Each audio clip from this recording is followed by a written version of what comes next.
Well, well, well. Now, there's a bit of tea floating around on the interwebs today, and while this cup of tea is absolutely true, there is something else to this brew. So leave it to me to bring it to you. And of course, we are talking about Nosferatu, that little bloodsucker, Stephen Miller, little Pee-wee German. You know, the guy who gets high off of all these mass deportations. It was his entire plan. Yes, that fucking mediocre ass white man. Maybe by now you've heard the news. That conflict of interest, baby.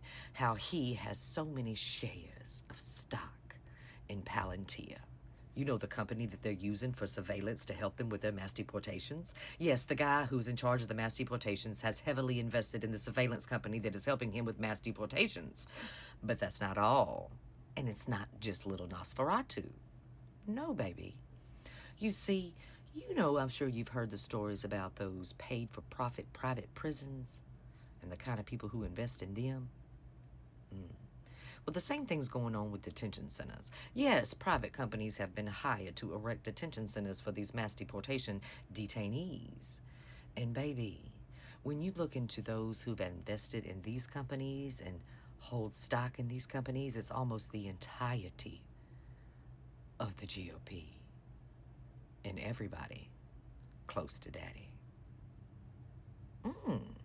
So once again, you have the white man trying to make a dime off of the backs of the brown man.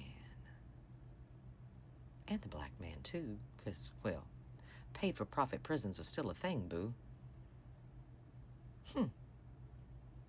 Conflict of interest all the way around. It touches almost everybody in White House town, particularly those that don a red hat or two. Ooh, baby. They've played every last one of us, me and you. Well, not really me and you because we already fucking knew. But MAGA, they used your vote like a tool. To enrich themselves.